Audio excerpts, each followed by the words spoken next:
To Alexa learning point. आप सभी का हार्दिक स्वागत करते हैं अपने YouTube platform Alexa learning point पर। जैसा कि आपको पता है, मेरा नाम है आयुष पाठक। कल हम लोगों ने इंट्रोडक्शन का वीडियो शूट किया था। आज हम लोग वीडियो को 9th और 10th दोनों का सिलेबस डिस्कशन बताएंगे। तो ये जैसा कि आप पीछे देख रहे हैं, यूपीएमएसपी की ऑफिशियल वेबसाइट का ये सिलेबस डाउनलोड किया है हमने। इसका डिस्कशन करते हैं आज हम लोग। तो ये क्लास 10 का साइंस का सिलेबस दिया गया है।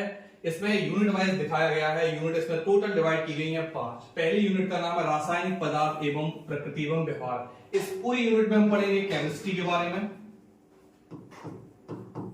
और ये टोटल आता है 20 मार्क्स का। इसके अंदर केमिस्ट्री के 4 चैप्टर पढ़ने हैं हम लोगों को, जिसके बारे में नीचे दिया गया है। इस पे डिस्कशंस को अभी करेंगे। फिर सेकंड यूनिट पढ़ेंगे जैविक जगत के बारे में, जिसमें कि ये बायोलॉजी वाला पोर्शन है,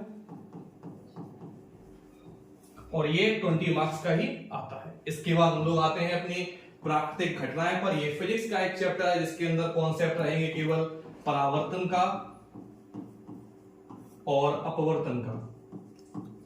इसी के साथ इसमें मानव नेत्र से रिलेटेड कुछ क्वेश्चन मिलेंगे आपको, और मानव नेत्र में जो दोष पाए जाते हैं उन दोष के बारे में पढ़ना है। अभी डिटेल में सिलेबस को नीचे डिस्कस करने वाले हैं हम लोग। उसके बाद अगला टॉपिक ही फिजिक्स का है, विद्युत का प्रभाव। ये टोटल नेत्र वाला और परावर्तन और अपवर्तन का 13 मार्क्स 12 मार्क्स का आएगा, और 13 मार्क्स में है विद्युत का प्रभाव। विद्युत के प्रभाव आपके सिलेबस में पता है आपको। एक तापीय प्रभाव है, जिसे हम लोग ऊष्मीय प्रभाव के नाम से भी जानते हैं, और दूसरा है विद्युत धारा का चुंबकीय प्रभाव। इसके बारे में डिटेल में पढ़ने वाले हम लोग, डिस्कस करेंगे सिलेबस से। फिर लास्ट में अपना आता है प्राकृतिक संसाधन। ये एक अलग टॉपिक है जो बायोलॉजी का ही कंबाइंड सेशन है। इसके अंदर पर्यावरण के बारे में पढ़ना है हमको डिटेल में, और पर्यावरण से जो भी ओजोन परत का क्षय होता है, ओजोन परत है, इसके बारे में डिटेल में डिस्कस करेंगे। तो देखते हैं सिलेबस के बारे में क्या है, इस डिटेल में इसको समझेंगे हम लोग बगल बगल। तो फर्स्ट जो दिया गया है यूनिट, रासायनिक पदार्थ प्रकृति एवं व्यवहार। इसमें केमिस्ट्री के जो चैप्टर है 20 मार्क्स का आएगा। तो इसमें पढ़ना क्या है, सबसे फर्स्ट चैप्टर इसका जो दिया गया है, वो फर्स्ट चैप्टर इसमें है रासायनिक अभिक्रियाएं। रासायनिक अभिक्रिया में हम लोगों को क्या पढ़ना है, रासायनिक समीकरण क्या होते हैं, इन रासायनिक समीकरण को संतुलित कैसे किया जाता है, और संतुलित रासायनिक समीकरण का तात्पर्य क्या है। संतुलित रासायनिक समीकरण के जो प्रकार हैं जो बताया गया है, संयोजन अपक्रिया, वियोजन अपक्रिया, इन द्विविस्थापन अपक्रिया, इन सभी क्रियाओं के बारे में, उदासीनीकरण अपक्रिया क्या होती है, अपक्षेपण अपक्रिया क्या होती है, इसके बारे में डिटेल में पढ़ना है इनको। उसके बाद आएंगे सेकंड चैप्टर के बारे में। यहां से स्टार्ट होगा केमिस्ट्री का चैप्टर नंबर 2। ये एसिड बेस एंड सॉल्ट, अम्ल क्षार और लवण। इसमें अम्ल और क्षार से संबंधित सारे क्वेश्चन, सारी अवधारणाएं समझेंगे। अम्ल क्या है, इसमें H आयन का क्या काम है, OH आयन का क्या काम है, इसके बारे में पढ़ना है। उसके बाद इसमें आता है pH पैमाना, पावर ऑफ हाइड्रोजन। अवधारणा क्या है इसकी, लघु बढ़त से संबंधित इसके जो फॉर्मूले दिए गए हैं, pH बराबर माइनस के log H आयन, जहां से परिभाषाएं बनाते हैं हम हाइड्रोजन आयन के ऋणात्मक ध्रुवक को pH वैल्यू कहते हैं, इनके बारे में डिस्कस करना है। उसके बाद दैनिक जीवन में pH का क्या महत्व है, ये सबसे इंपॉर्टेंट टॉपिक होता है। एनसीईआरटी सिलेबस में इसको हमेशा पूछा जाता है। सोडियम हाइड्रोक्साइड, कुछ गैसों के बारे में पढ़ना है। उसके बाद सोडियम हाइड्रोक्साइड, विरंजक चूर्ण CaOCl2, baking soda, Dhawan soda, plaster of Paris, POP का निर्माण कैसे करना है। इन सबके सिर्फ निर्माण की विधि और उपयोग है, इनके भौतिक गुण नहीं पढ़ने हैं हमको, इनके रासायनिक गुण पढ़ने हैं। सिर्फ इसमें डिस्कस करना है हमें इसके भौतिक गुण के बारे में और उपयोग के बारे में, इसके निर्माण की विधि कैसे होती है। फिर उसके बाद आता है चैप्टर नंबर 3। यहां से स्टार्ट होगा केमिस्ट्री का, धातु एवं अधातु। तो धातु एवं अधातुओं के उसके गुणधर्म पढ़ने हैं। आयनिक यौगिकों का निर्माण कैसे होता है, गुणधर्म सक्रियता क्या है, इसके बारे में पढ़ना है। और धातु कल की आधारभूत जो विधियां होती हैं, इसके बारे में पढ़ना है हमको। भर्जन क्या होती है, प्रगलन क्या होती है, गालक क्या होता है, इनके बारे में डिटेल में समझेंगे। उसके बाद संक्षारण और उसका निवारण कैसे पढ़ना है, अमलगम क्या है, सब डिटेल में पढ़ेंगे। मिश्र धातु क्या है, वो सब टॉपिक इसी में कंप्लीट करने वाले हैं। उसके बाद लास्ट में फिर आता है हमारा कार्बनिक यौगिक। कार्बनिक यौगिक सबसे इंपॉर्टेंट चैप्टर, और ये चैप्टर जो है आपका सबसे इंपॉर्टेंट चैप्टर है, चैप्टर नंबर 4। यहां से स्टार्ट होगा हमारा चैप्टर नंबर 4, कार्बनिक यौगिक। कार्बनिक यौगिक के बारे में पढ़ना है। सहसंयोजी आबंध कैसे बनते हैं, कार्बन कैसे बॉन्ड बनाते हैं, कार्बन के बॉन्ड को समझेंगे, उनके प्रकार क्या है, उनको डिटेल में समझना है। कार्बन की सर्वतोमुखी प्रकृति है, समजातीय श्रेणी क्या होती है, एल्काइन, इनके नाम प्रति देखने, संतृप्त हाइड्रोकार्बन के बारे में समझना है, असंतृप्त हाइड्रोकार्बन के बारे में समझना है, हाइड्रोकार्बनों में अंतर स्पष्ट करना है। और कार्बन यौगिक के जो रासायनिक गुण हैं, ये आपके सिलेबस में 2 हैं। पहला है आपका एथिल अल्कोहल और दूसरा है एस्टिक अम्ल। CH3COOH यानी कि एस्टेकम, इसके बारे में पढ़ना है। और दूसरा है एथिल अल्कोहल C2H5OH, इसके बारे में डिस्कस करेंगे इसी में। उसके बाद आता है साबुन और अपमार्जक। साबुन का निर्माण कैसे होता है, इसकी सबसे इंपॉर्टेंट रिएक्शन साबुनीकरण के बारे में डिटेल में डिस्कस करना है कि साबुनीकरण का निर्माण कैसे होता है, अपमार्जक क्या है, इनके बीच में अंतर क्या है, मिसेल का निर्माण कैसे करते हैं, ये सब हमारा टॉपिक रहेगा केमिस्ट्री का। यहाँ से चौथा चैप्टर केमिस्ट्री कंप्लीट होगा और यहाँ से आपके 20 मार्क्स कंप्लीट होंगे। इसके बाद चलते हैं अपने नेक्स्ट पोर्शन की तरफ, जैव प्रकरण। ये यहाँ से स्टार्ट होगा आपका बायोलॉजी वाला पार्ट, जैव जगत। ये भी टोटल आपको पता है जैव जगत के बारे में पढ़ना है और यहां से भी आपको पता है टोटल 20 मार्क्स का आना है। यहाँ बायोलॉजी के सारे चैप्टर दिए गए हैं डिटेल में। फर्स्ट चैप्टर आपका जैव प्रकरण के बारे में पढ़ना है, इसमें सजीव और निर्जीव के बारे में पढ़ेंगे। सजीव और निर्जीव में पोषण कैसे होता है, ये न्यूट्रिशन अपना कैसे प्राप्त करें, इनके प्रोसेस पढ़ने हैं।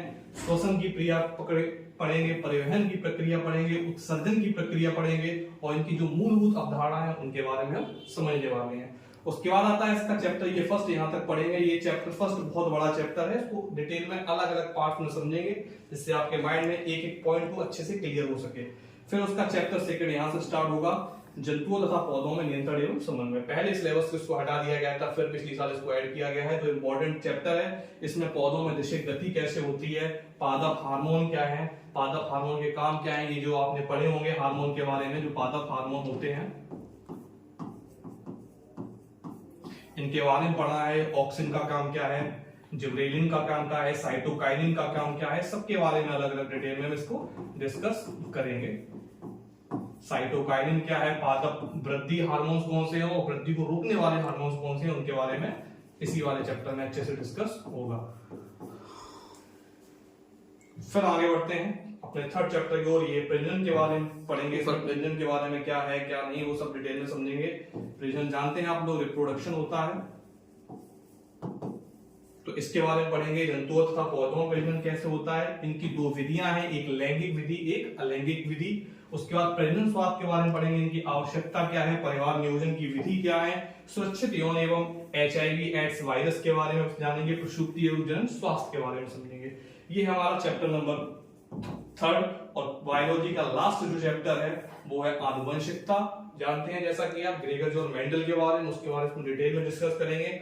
आनुवंशिकता को समझेंगे, ये शब्द कहां से आया, कैसे कैसे इसका प्रयोग किया गया है। उसके बाद मेंडल का इसमें क्या योगदान रहा, जो मेंडल के 3 नियम थे उसको भी इसी चैप्टर में अच्छे से डिस्कस करेंगे। ये टॉपिक आपका इंपॉर्टेंट इसलिए होता है क्योंकि इसी टॉपिक को आप जब बायोलॉजी पढ़ेंगे आगे कक्षा 12 में तो वहां ये बहुत डिटेल में दिया गया है। या मेंडल के नियम पढ़ेंगे, मेंडल के नियम जो मेंडल ने दिए थे 3, उस नियम के बारे में पढ़ेंगे, कौन कौन से नियम दिए थे, कैसे क्या दिया था, प्रभावता का नियम क्या था, स्वतंत्र अपव्यूहन का नियम क्या था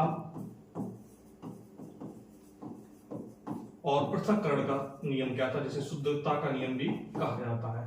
तो ये सब सिलेबस जो आपको डिस्कस किया गया है, इस सिलेबस के बारे में अब आपकी रेगुलर क्लास स्टार्ट होंगी। नियमित रूप से आपको फर्स्ट चैप्टर से टॉपिक बाय टॉपिक पढ़ाया जाएगा। ये तीनों चैप्टर कंप्लीट होते हैं और लास्ट चैप्टर ये आनुवंशिकता कंप्लीट होता है। इसके बाद जो मैंने बताया था कि एक और एक्स्ट्रा चैप्टर है जिसमें संसाधन के बारे में पढ़ना है, उसमें पर्यावरण के बारे में पढ़ेंगे, वो अलग से आपका अलग मार्क्स में डिनोट किया जाएगा, उसको समझते हैं लास्ट में।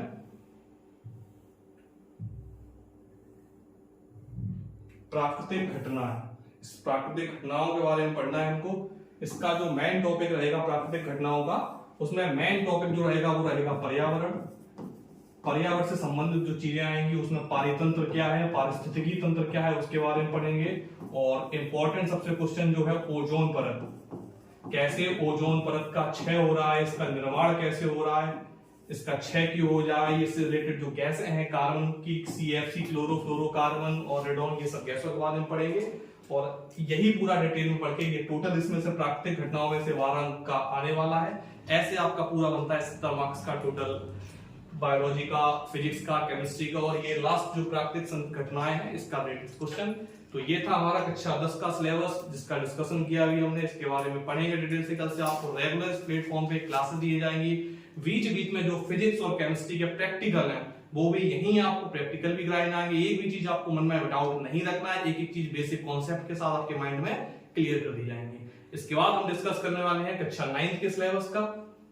चलिए हम मिलते हैं कक्षा 9 के सिलेबस के साथ। तो कक्षा 9 के सिलेबस में क्या पढ़ेंगे वो समझेंगे। यूपीएमएस की का ऑफिशियल वेबसाइट का ये सिलेबस है। आपको लास्ट में वीडियो के अंत में टेलीग्राम पे इसका लिंक मिल जाएगा, आप लोग वहां से डाउनलोड करके सिलेबस को डिटेल में लिख के नोट डाउन कर सकते हैं अपने सिलेबस में, फेयर कॉपी में अच्छे से नोट्स बना सकते हैं उसके। तो जैसा कि पता है आपको कक्षा 9th बेस है कक्षा 10th का, जैसा 9th का बेस है वही 10th में चलेगा। और कक्षा 9th इंपॉर्टेंट इसलिए हो जाती है, हम लोगों ने देखा है कि हम लोगों का फोकस रहता है कक्षा और 10 और 12 के सिलेबस और बोर्ड के सिलेबस, वही हम मिस कर जाते हैं कक्षा 9 और 11 के सिलेबस, जिससे आने वाले समय में बहुत ज्यादा समस्याएं बन जाती हैं। तो कक्षा 9th का भी बिल्कुल 10th बोर्ड की तरह बोर्ड को समझेंगे, इसको बोर्ड की तरह बहुत अच्छे बेसिक कॉन्सेप्ट के साथ कक्षा 9th का सिलेबस भी पढ़ेंगे। तो कक्षा 9th का सिलेबस जो है इसको डिटेल में कक्षा 11 में पढ़ाया जाता है। ये 9 के जितने भी चैप्टर है कक्षा 11 में पढ़ाए जाते हैं। अगर 9th का बेसिक कमजोर होगा, वीक होगा आपका, तो 11th में आपको समस्या आनी है। तो समस्या को दूर करते हैं, अपने नई शुरुआत आगाज करेंगे इसके साथ बिल्कुल बेसिक से। तो इसके सिलेबस का डिस्कशन करते हैं। तो इसमें भी 4 यूनिट दी गई है। फर्स्ट यूनिट है द्रव्य, फर्स्ट यूनिट के बारे में जानेंगे पहले हम। तो फर्स्ट यूनिट ये केमिस्ट्री का चैप्टर है हमारा, द्रव्य प्रकृति एवं व्यवहार। इसमें केमिस्ट्री ये 20 मार्क्स का टोटल आएगा, ये केमिस्ट्री का आपका चैप्टर है। इसमें जितनी भी पदार्थ की जो अवस्थाएं होती हैं, कैसे ठोस बनता है, द्रव बनता है, गैस बनता है, उसके बारे में जानेंगे। कैसी अवस्थाएं हैं इसमें, रदरफोर्ड का क्या योगदान था, मैक्स प्लांक ने इसमें आके अपनी थ्योरी क्या समझाई, उसके बाद जितने भी वैज्ञानिक है, थॉमसन ने अपने परमाणु मॉडल में क्या दिया, इलेक्ट्रॉन, प्रोटॉन, न्यूट्रॉन का पूरा बेस यहीं से बनेगा। तो ये केमिस्ट्री का चैप्टर है, इसे 20 मार्क्स का आना है। उसके बाद आता है सजीव जगत में संगठन, यहां से हमारी स्टार्ट हो जाएगी बायोलॉजी। तो बायोलॉजी का भी पोर्शन 20 मार्क्स का ही आना है। उसके बाद है गति, बल तथा कार्य, ये है फिजिक्स के चैप्टर। यहाँ गति के बारे में, गति के समीकरण कैसे आते हैं, ग्राफ विधि से भी उसको समझेंगे। बल क्या है, गुरुत्वाकर्षण बल क्या है, उसके बारे में पढ़ेंगे। और ये वर्क के बारे में पढ़ेंगे। इस वर्क के साथ एनर्जी भी आपका ऐड होगा, ऊर्जा क्या है, इसके प्रकार क्या है, उसके बारे में डिटेल में समझने वाले हैं। ये टोटल आता है आपका 25 मार्क्स का। उसके बाद एक चैप्टर है खाद्य उत्पादन, इसके बारे में पढ़ेंगे हम। 5 मार्क्स का पोर्शन, इसको अभी आगे देखेंगे। इस खाद्य उत्पादन में क्या क्या दिया गया है, टोटल ऐसे आपका बनता है 70 मार्क्स का पेपर। और 30 मार्क्स का आपका प्रैक्टिकल है, जो कि इसी प्लेटफॉर्म पर आपको कराया जाएगा। ऐसे आपके बनते हैं 100 मार्क्स। तो देखते हैं सिलेबस के बारे में, इसके अंदर क्या दिया गया है, क्या है, इनके बारे में पढ़ेंगे। तो इसका आपका जो फर्स्ट द्रव्य एवं व्यवहार है, इसके बारे में हम लोग डिस्कस करेंगे। द्रव्य एवं व्यवहार, ये जो केमिस्ट्री का चैप्टर दिया गया है, इसके बारे में पढ़ेंगे। टोटल 20 मार्क्स का आपके सिलेबस में ये दिया गया है। तो द्रव्य एवं व्यवहार में देखेंगे द्रव्य की परिभाषा। द्रव्य को ही बेटा पदार्थ कहते हैं, तो इसमें पदार्थ जो है वो द्रव्य एक ही बात है, जिसे इंग्लिश में मैटर कहा जाता है। इसके जो फॉर्म है ठोस, द्रव एवं gas, solid, liquid and gas, इसके बारे में पढ़ेंगे। इनके आकार, आयतन, सब इसके बारे में डिटेल में डिस्कस करेंगे हम लोग। घनत्व तो क्या है, इसका अवस्था में ये परिवर्तन कैसे होता है, इसका गलनांक कब अधिक होगा, क्वथनांक कब अधिक होगा, हिमांक क्या है, इसका वाष्पन क्या है, इसका ऊर्ध्वपातन क्या है, इसके बारे में पढ़ेंगे। उसके बाद इसकी द्रव्य की प्रकृति क्या है, इसके अंदर आपके एलिमेंट्स क्या हैं, यौगिक क्या है, तत्व यौगिक क्या है, समांगी मिश्रण, विषमांगी मिश्रण क्या है, इसका कोलाइडी विलयन क्या होता है, इसके बारे में डिस्कस करेंगे। स्थिर अनुपात का नियम, ये सारे नियम जितने भी दिए गए हैं इनसे रिलेटेड, आणविक द्रव्यमान, परमाणु द्रव्यमान, सारे नियम को डिस्कस करेंगे। फिर द्रव्यमान की परमाणु की संरचना कैसे हुई, इसमें इलेक्ट्रॉन, प्रोटॉन, न्यूट्रॉन के बारे में जानेंगे, कैसे इनकी खोज हुई, इससे क्या बना। तो ये पूरा पोर्शन था तुम्हारा केमिस्ट्री का। इसके बाद सेकंड यूनिट पे आते हैं। सेकंड यूनिट आपको पता है, सेकंड यूनिट आपकी है बायोलॉजी, स्टार्ट होती है यहाँ से सजीव जगत में संगठन। तो सजीव जगत के संगठन के बारे में आपको पढ़ना है, ये बायोलॉजी का पोर्शन है। टोटल ये भी आपका 20 मार्क्स का आना है। तो इसके बारे में देखते हैं, इसके अंदर क्या क्या दिया गया है। ये है आपका बायोलॉजी वाला पोर्शन, सजीव जगत में संगठन, टोटल 20 मार्क्स का भाई आना है ये। तो इसमें कोशिका के बारे में जानेंगे, कोशिका क्या होती है, सेल्स के बारे में जानेंगे, ये सेल्स है क्या, कैसे इसकी खोज हुई, उसका जीवन की मूलभूत इकाई क्या थी, प्रोकैरियोटिक, यूकैरियोटिक के बारे में पढ़ना है, क्या होता है, कोशिका की बहुकोशिकीय जीव के बारे में पढ़ना है, कोशिका कला, कोशिका भित्ति, कोशिकांग, इनके कार्य क्या है, इनके बारे में समझना है। क्लोरोप्लास्ट क्या होता है, माइटोकॉन्ड्रिया क्या होता है, रिक्तिकाएं क्या है, एंडोप्लाक्टी क्या है, रेटिकुलम क्या है, इनके बारे में पढ़ेंगे। उसके बाद इसका सेकंड टॉपिक इसी में आता है बायोलॉजी में, जो अगला चैप्टर स्टार्ट हो जाएगा, ऊतक, अंग क्या है, अंगतंत्र क्या है, जीव क्या है, इनकी वनस्पति की संरचना क्या होती है, इसके बारे में पढ़ेंगे। एपिथेलियम संयोजी क्या है, विभोज्योतक ऊतक क्या है, वनस्पतियों में जो बॉटनी के अंदर पाया था वो पढ़ेंगे। तो ये टोटल पोर्शन था हमारा बायोलॉजी का, जो कि आता है 20 मार्क्स का। इसके बाद स्टार्ट होता है भाई फिजिक्स। तो फिजिक्स में आपको पता है गति एवं बल के कार्य के बारे में पढ़ना है, तो इसके फिजिक्स के सिलेबस के बारे में हम डिस्कस करने वाले हैं।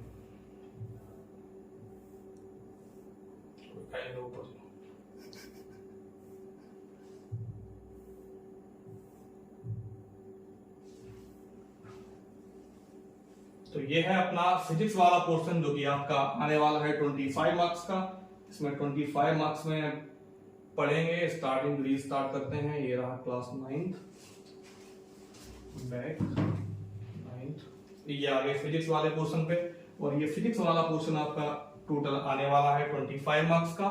इसमें पढ़ेंगे, डिस्कस करेंगे फिजिक्स में गति दूरी के बारे में पढ़ना है, विस्थापन वेग क्या होता है, एक सरल रेखा में कैसे गति होती है, इनकी असमान गति के बारे में पढ़ेंगे। इसी में जितने मोशन के इक्वेशन आएंगे उन इक्वेशनों को समझेंगे, उनका प्रूव करेंगे ये इक्वेशन बनती कैसे हैं। त्वरण के बारे में पढ़ना है, वेग के बारे में पढ़ना है, और ग्राफ से इनको कैसे निकाला जाता है, ग्राफ मेथड से भी इसका निकालेंगे क्या है क्या नहीं। त्वरण, गति, एक समान वेग, त्वरित वेग के लिए कितनी दूरी है, समय, वेग, ग्राफ, सब इसी के बारे में पढ़ेंगे। तो उसके बाद अगला टॉपिक हमारा आता है बल एवं न्यूटन के नियम के बारे में। बल के बारे में पढ़ेंगे, बल कैसे काम करता है, बल के प्रकार क्या हैं, न्यूटन ने इससे संबंधित जो नियम दिए हैं तीनों, क्रिया प्रतिक्रिया, एक्शन रिएक्शन लॉ से लेके हर एक चीज जानेंगे। जड़त्व का नियम क्या है, इनके गति के नियम, क्रिया इनकी कैसे होती है, प्रतिक्रिया बल क्या होता है, वस्तु का जड़त्व इनर्शिया के बारे में पढ़ेंगे, द्रव्यमान क्या है, संवेग, मोमेंटम, फोर्स, एक्सेलरेशन, सब डिटेल में डिस्कस करेंगे इसमें। उसके बाद गुरुत्वाकर्षण बल के बारे में पढ़ेंगे, कैसे सार्वत्रिक नियम आया, पृथ्वी का गुरुत्वीय बल क्या है, स्मॉल जी और कैपिटल ई में जो आपने पढ़ा है जी तथा जी में अंतर, उसके बारे में पढ़ेंगे। और लास्ट इसका टॉपिक बढ़ता है फिजिक्स का कार्य, ऊर्जा एवं सामर्थ्य। इसमें कार्य को पढ़ेंगे, ऊर्जा कितने प्रकार का होता है, ऊर्जा के बारे में। उसके बाद सामर्थ्य को डिस्कस करेंगे, सामर्थ्य क्या है, पावर जिसे कहते हैं, पी एकांक समय में किया गया का, इस सब डिटेल में इसको डिस्कस करने वाले हैं हम लोग। उसके बाद फिर आगे बढ़ते हैं इसी में। लास्ट इसकी जो यूनिट 4 आती है, जिसको बताया था 5 मार्क्स का, ये अलग बनेगा खाद्य उत्पादन के बारे में, जैसे एक 10th में था। तो पादप एवं जंतुओं में जनन कैसे है उसके बारे में इसको डिस्कस करेंगे। इनकी गुणवत्ता सुधार हेतु हम क्या क्या कर सकते हैं उसके बारे में पढ़ेंगे। जंतु एवं गुणवत्ता संवर्धन हेतु चयन प्रबंधन, खाद्य एवं खाद्य के बारे में पढ़ेंगे। खाद्य एवं उर्वरकों का प्रयोग कैसे किया जाता है, रोग एवं कीटों से इनके बचाव क्या है, ऑर्गेनिक कृषि क्या है। तो इसको हम ऐसे समझ सकते हैं कि ये एक एग्रीकल्चर वाला पोर्शन दिया गया है एक्स्ट्रा हमको, इसके बारे में पढ़ेंगे हम लोग। ये टोटल 5 मार्क्स का आएगा। ऐसे टोटल आपके कंप्लीट हो जाते हैं 70 मार्क्स। तो बाकी जो 30 मार्क्स बचता है वो है आपका प्रैक्टिकली। तो प्रैक्टिकल को भी इसी प्लेटफॉर्म पर हम समझाएंगे। बहुत बहुत धन्यवाद। कृपया चैनल को सब्सक्राइब करें, बहुत लोगों तक पहुंचाएं। फ्री ऑफ कॉस्ट ये चैनल चल रहा है आपका, इसमें बेसिक से सारी क्लास दी जाएगी 9th और 10th की। धन्यवाद।